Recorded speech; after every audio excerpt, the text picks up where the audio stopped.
Assalamualaikum warahmatullahi wabarakatuh. Alhamdulillahirabbil alamin. Assalatu wassalamu ala asrofil anbiya'i wa mursalin wa ala alihi wa sahbihi ajmain. Amma ba'du.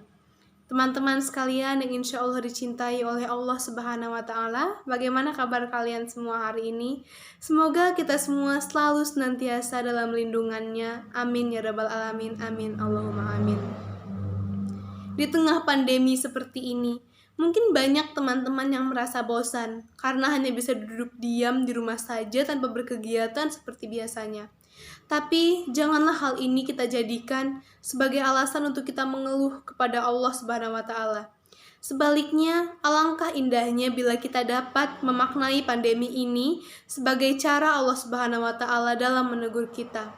Allah merindukan kita. Dan mungkin dengan keadaan dari waktu yang seperti ini, inilah saatnya kita mendekatkan diri kepadanya, memaknai hal ini sebagai kesempatan bagi kita untuk mengenal Allah Subhanahu wa Ta'ala lebih dalam dari sebelumnya. Mungkin selama ini kita melaksanakan ibadah, sholat 5 kali dalam sehari, tapi apakah sholat yang kita lakukan itu sudah sebenar-benarnya sholat? Atau kita melakukannya sekedar hanya karena kita merasa bahwa itu adalah kewajiban yang wajib kita gugurkan? Seringkali kita melaksanakan sholat tanpa tahu apa makna dari sholat itu sebenarnya. Hingga ini saya menyadari betapa bedanya sholatnya umat terdahulu dan kita pada zaman sekarang ini. Di sini saya akan menceritakan kisah sebelum turunnya ibadah sholat. Apakah perintah untuk melaksanakan sholat turun begitu saja? Tidak. Perlu kita pahami, inilah yang menyebabkan seringkali terjadinya perbedaan yang cukup signifikan di antara sholatnya umat terdahulu dibandingkan dengan kita pada zaman sekarang ini. Sebelum perintah sholat turun, Allah Subhanahu wa Ta'ala telah memerintahkan Rasulullah Shallallahu Alaihi Wasallam untuk mengenalkan terlebih dahulu kepada masyarakat mengenai siapa Allah Subhanahu wa Ta'ala itu. Mengapa kita harus menyembah Allah Subhanahu wa Ta'ala?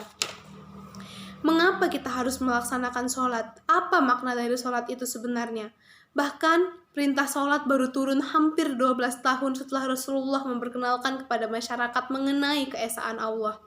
Sehingga hal inilah yang mendasari perbedaan sholatnya umat terdahulu yang begitu khusyuk dan nikmat dibandingkan kita di zaman sekarang, yang bahkan terkadang seringkali lupa sudah di rakaat berapa kita sholat. Umat terdahulu begitu memaknai, menikmati ibadah yang mereka lakukan. Mereka memahami ibadah yang mereka lakukan merupakan bentuk komunikasi umat dengan Tuhannya, merupakan implementasi dan aplikasi hubungan umat dengan Tuhannya, bukan hanya sekedar kewajiban yang mesti digugurkan sebagaimana apa yang sering kita lakukan. Hingga seringkali sholat dilakukan hanya sekedar untuk memenuhi formalitas sebagai umat muslim belaka, tanpa mengetahui makna sholat yang sebenarnya. Berdasar dari perbedaan yang demikian, itulah kenapa patut kita sadari betapa pentingnya kita untuk mendekatkan diri kita kepada Allah Subhanahu wa Ta'ala, untuk mengenal Allah Subhanahu wa Ta'ala, untuk memahami apa dan mengapa Allah Subhanahu wa Ta'ala memerintahkan kita untuk melaksanakan sholat. Hingga pada akhirnya kita dapat merasakan kenikmatan dalam sholat. Hingga nantinya kehusyuan dalam sholat pun dapat kita rasakan. Itulah yang perlu kita maknai dengan adanya COVID-19 ini.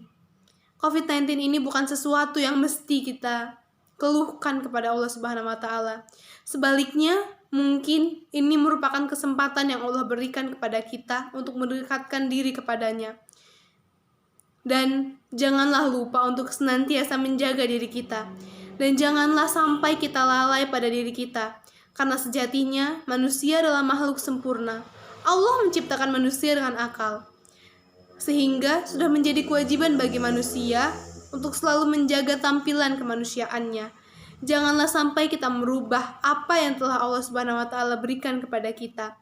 Dan janganlah pula kita sampai secara sengaja maupun secara tidak sengaja membahayakan diri kita. Di masa pandemi seperti sekarang ini, sangat penting untuk selalu menjaga diri. Selalu stay safe, stay at home, and keep pray to Allah Subhanahu wa Ta'ala.